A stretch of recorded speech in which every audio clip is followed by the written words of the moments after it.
Hello everyone, नमस्कार दोस्तों। ESPN study official YouTube channel पर आप सभी लोगों का बहुत बहुत स्वागत है। अगर अभी तक आप लोगों ने चैनल को सब्सक्राइब नहीं किया है तो आप सभी लोग सब्सक्राइब कर लीजिएगा, और ऐप अगर डाउनलोड नहीं किया है तो आप सभी लोग ऐप ज़रूर डाउनलोड कर लीजिएगा। उसका लिंक नीचे कमेंट सेक्शन में मैं लगा दूंगा ताकि आप लोग ऐप डाउनलोड कर सकें। तो चलिए शुरुआत करते हैं। आज एक बड़ा महत्वपूर्ण न्यूज़ है और ये क्वेश्चन आपका निश्चित रूप से बनने वाला है। हम लोग जानते हैं, तस्वीर यहाँ पर एक न्यूज़ है और देखिए टाइम्स ऑफ इंडिया में न्यूज़ दी गई है, द हिंदू में भी न्यूज़ दी गई है, और न्यूज़ दी गई है election commission to design Sachin Tendulkar as national icon. यानी कि इलेक्शन कमीशन ऑफ इंडिया ने सचिन तेंदुलकर को क्या किया है, सचिन तेंदुलकर को आइकॉन बनाया है इलेक्शन कमीशन ऑफ इंडिया ने। और आइकॉन क्यों बनाया है ये थोड़ा सा समझिएगा। आइकॉन बनाए जाने का कारण क्या है? सबसे पहले तो देखिए 22nd yard pitch with the highest runs in international cricket, master batsman and Bharat Ratna awardee. तो हम सभी लोग जानते हैं सचिन तेंदुलकर साहब को भारत रत्न भी दिया जा चुका है।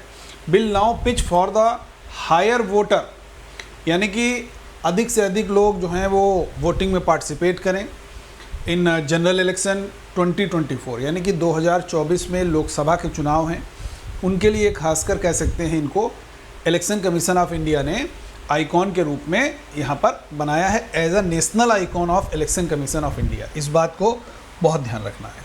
दूसरी चीज़ देखिए, ये ऐसे ही नहीं होता है।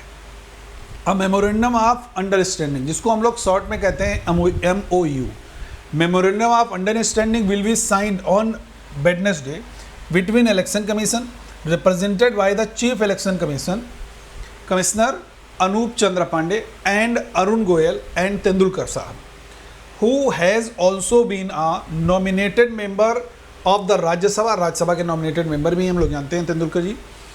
In this regard, as per terms of the MOU, the cricketer will push election commission's endeavor to raise voter awareness and educate the electorate about the value and significance of each vote in nurturing a vibrant democracy. यानी कि सीधा सा election commission को के द्वारा इनको जो icon बनाया गया है, ये बेसिकली 2024 के लोकसभा इलेक्शन को ध्यान में रखते हुए बनाया गया है।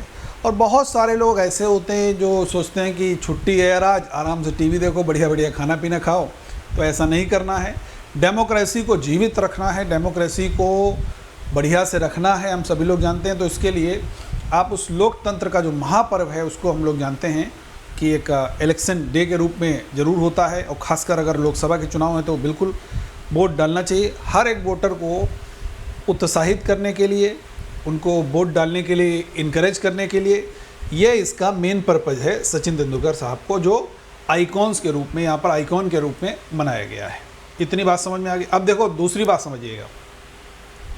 यहाँ पर इलेक्शन कमीशन ने कुछ चीज़ें और भी कहीं उन्होंने कहा है, this collaboration would marks a significant step towards leveraging Tendulkar's unparalleled impact with the youth demographic for increasing voters participation in the fourth coming elections specially in general election 2024। इसके लिए उन्होंने कहा कि भाई जो यूथ है वो इससे काफ़ी प्रभावित भी होगा। अगर तेंदुलकर साहब उनसे अपील करेंगे कि भाई वोट देने ज़रूर जाइए, वोट डालने ज़रूर जाइए। और ख़ासकर देखिए यहाँ पर एक चीज़ और लिखी हुई है, बहुत बढ़िया है, बहुत ध्यान से समझिएगा। Through this partnership aim to bridge the gap between citizens specially youth and the urban populations, ठीक है ना, खासकर urban populations and the electoral process, thereby trying to address the challenges of urban and youth apathy, said a certain razor statement put out of the poll body on Tuesday। यानी कि ये एक youth के लिए ही संदेश है कि भाई ऐसा जो है वो बढ़ सके पार्टिसिपेशन इलेक्शन में। ये इलेक्शन कमीशन हमेशा करता है, इसीलिए 25 जनवरी को प्रत्येक वर्ष election commission national voters day मनाता है। अगर आप में से किसी की भी वोटर आईडी नहीं बनी है तो वोटर आईडी ज़रूर बनवा लीजिएगा, इलेक्शन में वोट ज़रूर करिएगा। ऐसा ये सारी की सारी चीज़ें इसमें मेंशन ज़रूर रहेंगी। अब यहाँ पर थोड़ी सी और चीज़ें आप समझ लीजिएगा। While Sachin has several records, Sachin साहब के बहुत सारे रिकॉर्ड्स में, to his credit on the cricket field his performance as a nominated MP in the Rajya Sabha में नॉमिनेटेड एमपी 12 से 18 के बीच में रहे हैं, याद रखना है। ठीक है भाई। He clocked poor attendance having turned up for just 8% of the day during his terms from 2012 से 2018 के बीच में इन्होंने ऐसा किया है कि भाई जो बहुत सारे मैनी क्लॉक्ड हैं, पुअर अटेंडेंस हैं, उन सभी लोगों के लिए ऐसा किया है। He did not participate in any parliamentary debates and asked 22 questions through his 6-year term. उन्होंने अपने जो पार्लियामेंट्री जो टर्म रहा है राज्यसभा का, उसमें बहुत ज़्यादा नहीं बोले हैं, बहुत कह सकते हो कि पार्टिसिपेट इन किसी में जो कह सकते हैं डिबेट है उसमें पार्टिसिपेट नहीं किया है लगभग, और 22 क्वेश्चन जो है वो इन्होंने अपने 6 साल के कार्यकाल के दौरान वहाँ पर पूछे हैं। तो ये एक बढ़िया न्यूज़ है। मेन जो ये तो सारी चीज़ें आप लोग जानते हैं कि इलेक्शन कमीशन क्यों ऐसा कर रहा है। अब देखो इलेक्शन कमीशन के बारे में समझ लीजिएगा। इलेक्शन कमीशन आर्टिकल नंबर 324 में है, ठीक है, याद रखना है। इलेक्शन कमीशन राष्ट्रपति का चुनाव, उपराष्ट्रपति का चुनाव, लोकसभा का चुनाव, राज्यसभा का चुनाव, विधानसभा का चुनाव, विधान परिषद, ये सारे के सारे चुनाव जो हैं वो सेंट्रल इलेक्शन कमीशन के द्वारा कराए जाते हैं। केंद्रीय निर्वाचन आयोग, केंद्रीय निर्वाचन आयोग में प्रावधान है कि बहुसदस्यीय है, एक चीफ इलेक्शन कमिश्नर और 2 इलेक्शन कमिश्नर्स होते हैं।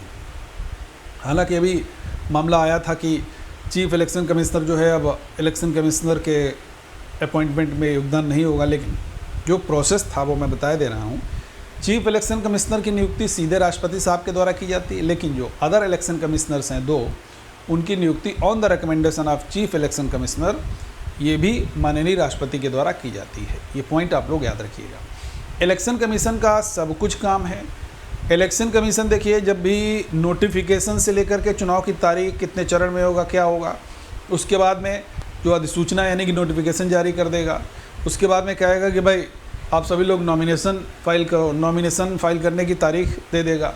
नाम वापसी भी बीच में होता, जो लोग इलेक्शन में खड़े होना चाहते हैं, खड़े हो गए, अगर मान लीजिए नाम वापस लेना चाहते हैं, नाम भी वापस करने का एक प्रावधान है इलेक्शन कमीशन के द्वारा।